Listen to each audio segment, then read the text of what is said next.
Hrvati skijaju od kraja 19. stoljeća. Prvi Hrvat koji se ozbiljnije upoznao sa skijanjem, koji je počeo ozbiljnije skijati, pravo skijati na pravi način, bio je Franjo Bučar. On se upoznao sa skijanjem za vrijeme svog studija na Centralnom kraljevskom gimnastičkom zavodu u Štokholmu, tamo na samom kraju 19. stoljeća.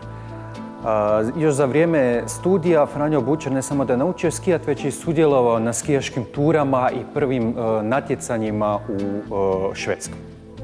Počeci skijanja u Hrvatskoj ne vežu se uz spuštanje sa skijama niz planinu, niz brijeg. Sve tamo negdje u grubo do sredine 20. stoljeća, 30. i 40. godina, dominantan oblik skijanja u Hrvatskoj bilo je zapravo skijaško trčanje. I kada se počinje sa razvojem skijanja u Hrvatskoj, ljudi uglavnom skijaju, odnosno trče na skijama. To skijanje u samim početcima bilo je vrlo nespretno. Skije su bile prilično primitivne, jednostavne, vrlo često su pucale. Vezovi nisu bili ni slični današnjim vezovima, to su zapravo bile dvije opruge ili dvije špage koje su bile zavezane oko daski, odnosno oko skija i oko nogu skijaša.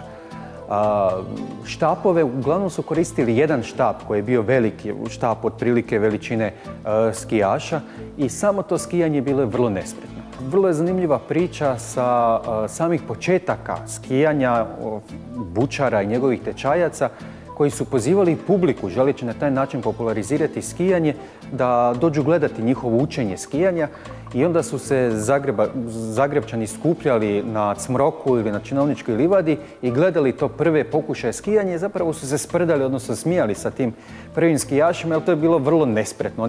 Sa prvim iskustvima skijanja, sa prvim pokušajima skijanja, vrlo brzo Hrvati su se počeli natjecati. Prvi Hrvat koji je nastupio na jednom skijaškom natjecanju bio je Franjo Bučar.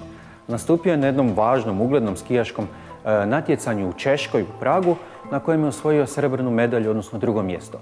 To je bio prvi izlazak Hrvata na skijaško natjecanje i odmah veliki uspjeh.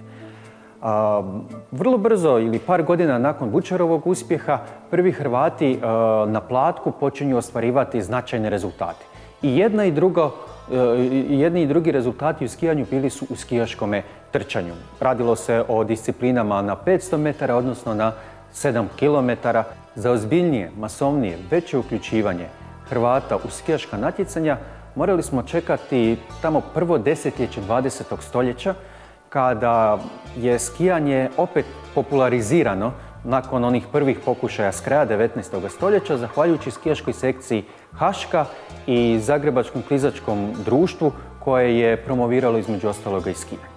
Tu se ističu 2 ili 3 imena. To su braća Pandaković, Ante i Mirko Pandaković i Ivo Lipovčak, koji su organizirali prva skijaška natjecanja i prvo prvenstvo Hrvatske 1914. godine. Na njemu je pobijedio Mirko Pandaković, drugi je bio Ivo Lipovčak.